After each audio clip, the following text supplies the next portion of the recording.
faces of many women in this hall. And I'm also very happy that KEMI was able to make this. She was on this for a very long time, and it was as if it will not work. But she's also a very enduring, persistent person. When she sets her mind to do anything, she goes out for it, and she doesn't take a no for an answer. And I do appreciate where she got that from. I want to thank God for her life. I want to thank God for her parents. And you are yet to see enough of KEMI. There is so much more that will yet unfold. Let me appreciate our mentors.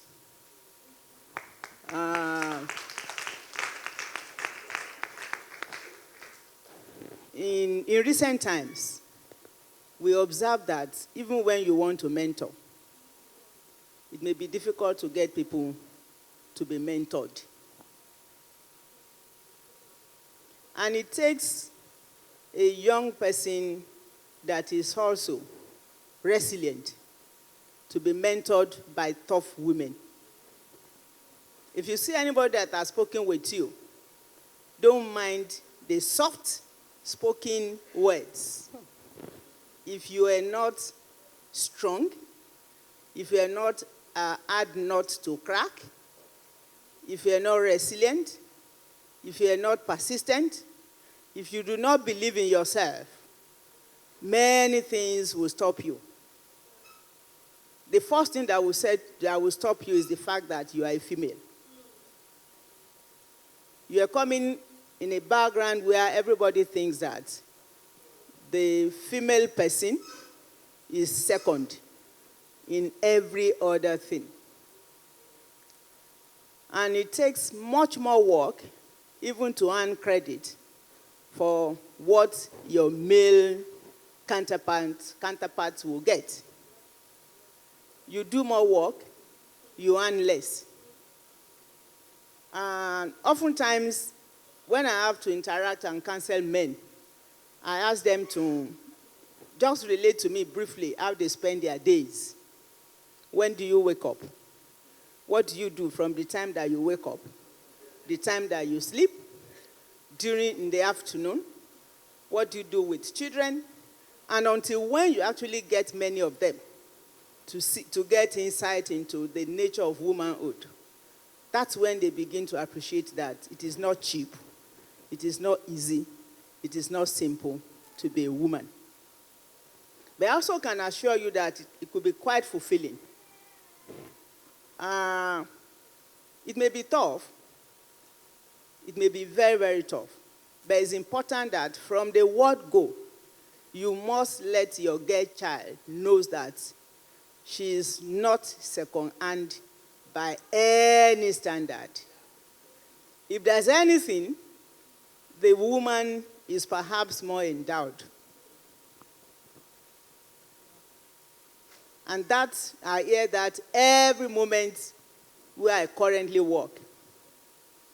I'm the first female nurse vice chancellor in Nigeria.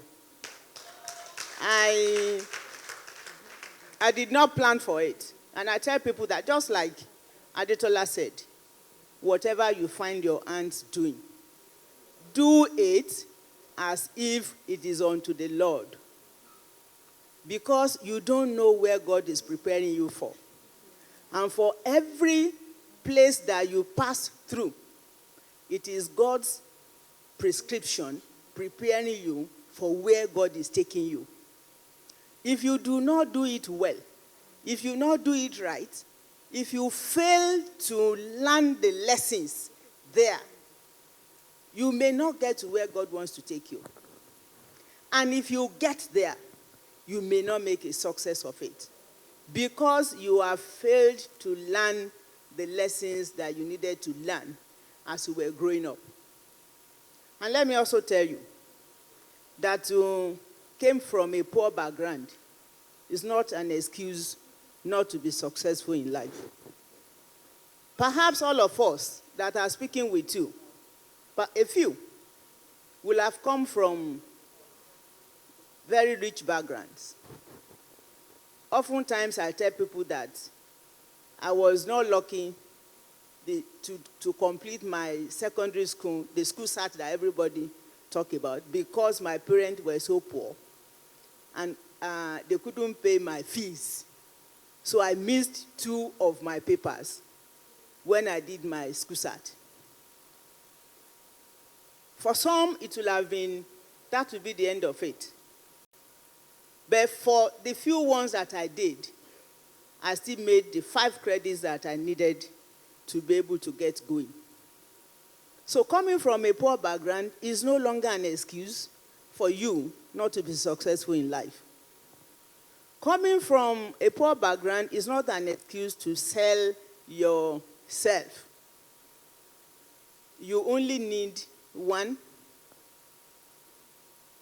You need these parents that are ever there. If you don't have biological parents, God always provides people that can parent you. It could be in your church, but God will provide people that can parent you if you are open. And it is also important to take God along in everything. Nowadays, young people think that it is how much they can do, is how much they master, is how much, but you need God in everything. So your spiritual life is very, very important.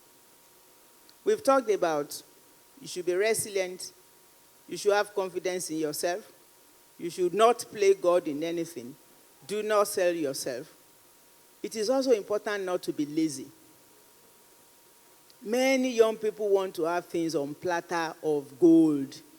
Nothing comes cheap. Nothing good comes cheap.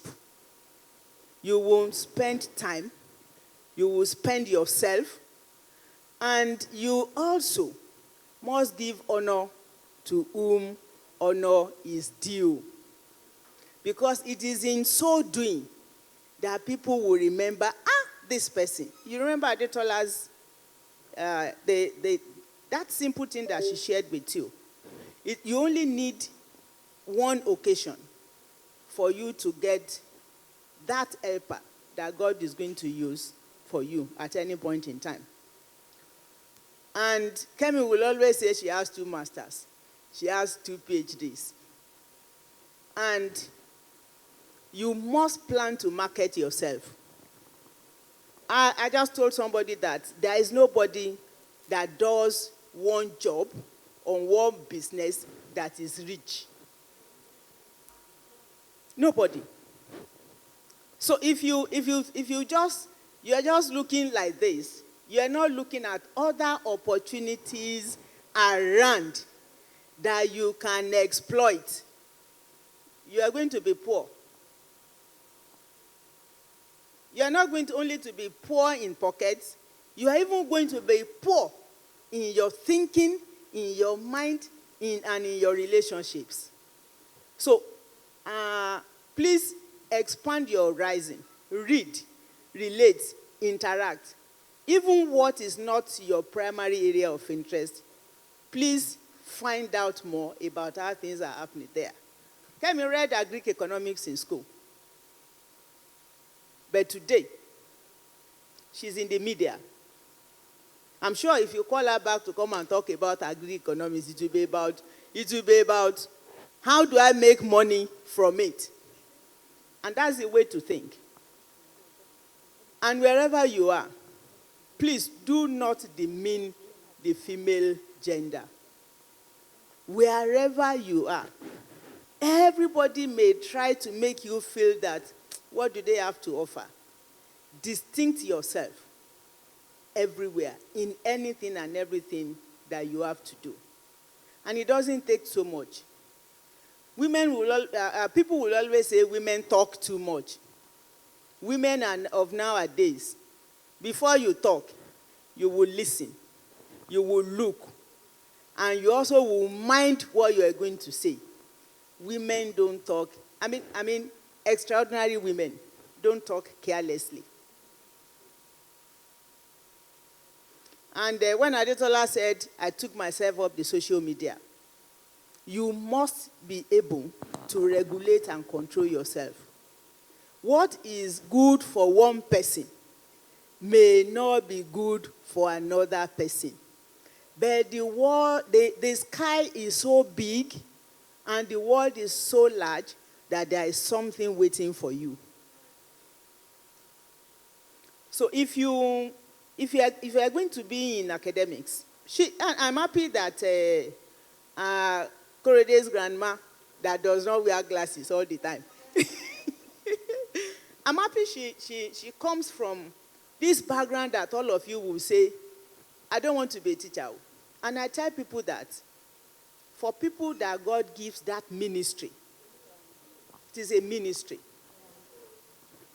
And when you take it, you will never find a teacher that does his or her work diligently.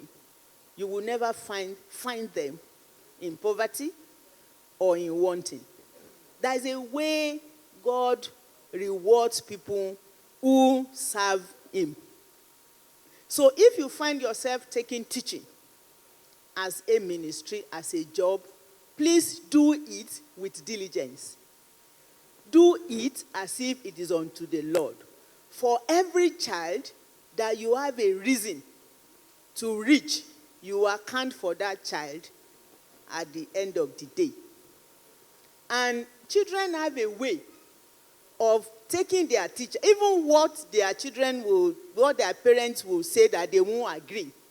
There's a way teachers will say it, and they will hold such things. So please, don't ever say no, because you don't know where God wants to prosper you. The other thing you must bear in mind, and I think I've said this, nobody does one work and makes a success of it. So think of what are your capabilities, what kind of personality are you. It's not everybody that will make it in social media. It's not all doctors that are successful. It's not all nurses that are successful.